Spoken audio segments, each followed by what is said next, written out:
Kalau ada anak terus kemudian memberontak pada orang tuanya, itu lebih bisa dimengerti daripada orang tua yang durhaka pada anaknya. Karena kan ada banyak hal yang kata Rasulullah itu berkaitan dengan umur. Misalnya contoh gini ya, Allah benci pada orang bermaksiat, tapi lebih benci kepada orang tua yang bermaksiat. Oh iya. Iya, itu ada semacam kayak formula ulamanya seperti itu. Dan Allah katakan, ulama mengatakan Allah juga senang pada orang yang berbuat taat, tapi lebih senang pada pemuda yang berbuat taat. Kenapa? Karena ketika dia masih muda, dia punya banyak sekali pilihan untuk berbuat maksiat.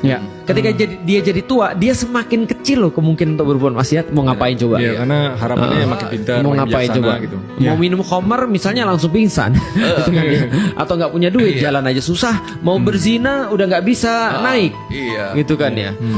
Tapi kalau misalnya gimana? Kalau misalnya dosa orang tua toksik, Ya. itu ditanggung sama anaknya atau gimana? Enggak. Seseorang tidak menanggung dosa orang lain. Di dalam Islam sudah sangat jelas sekali. Jadi nggak ada satupun yang bisa diwariskan. Atau Tidak ibarat ada yang kayak bisa diwariskan. apa sih? Dulu gue pernah dengar Bukannya istilah yang ibu- kayak kutukan generasi gitu loh. Nah, betul. Jadi gini, dosa itu ditanggung sendiri-sendiri. Tapi kita harus tahu bahwasanya ketika kita meninggalkan generasi yang lemah, itu termasuk dosa juga. Makanya aku sering bilang gini kan ya, contoh ya misalnya, ketika seorang istri bermaksiat, maka suami kena dosanya. Kenapa? Bukan dosanya itu sebenarnya, tapi dosa karena dia nggak didik istrinya. Sebenarnya tetap dosa masing-masing.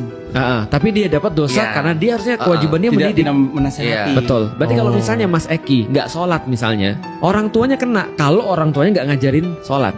Tapi kalau orang tuanya sudah ngajarin sholat, Mas Eki tetap nggak mau sholat, itu dosa sendiri. Orang tuanya udah ngajarin kok, gitu kan ya. Nah tapi kalau misalnya Mas Eki nggak sholat, karena orang tuanya nggak pernah ngajarin, Mas Eki dosa, orang tuanya dosa. Tapi orang tuanya dosa bukan dosa nggak sholat, dosa karena nggak ngajarin. Itu sebenarnya. Mantap. Berarti dosa. Tapi Ustaz tuh pernah bilang ibu itu punya pintu surga. Iya. Yang kayak dia dari Allah terus langsung ibu kan.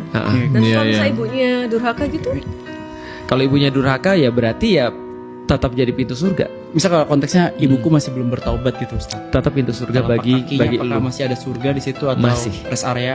Masih. kok bisa Surga. masih ada surga? Padahal dia kan udah nggak mengikuti aturannya Allah. Karena surganya bukan karena dianya, tapi perlakuan kita ke dia. Oh, jadi kita sebagai anak harus tetap menghargai dan menghormati Itu konsep yang agak sulit aku terima sih. Oh, Karena aku dibesarkan di keluarga yang nggak pernah punya terima kasih, nggak pernah diajarin maaf.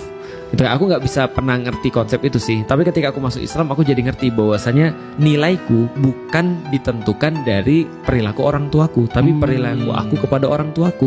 Artinya perilaku aku pada orang tuaku itu nggak terpengaruh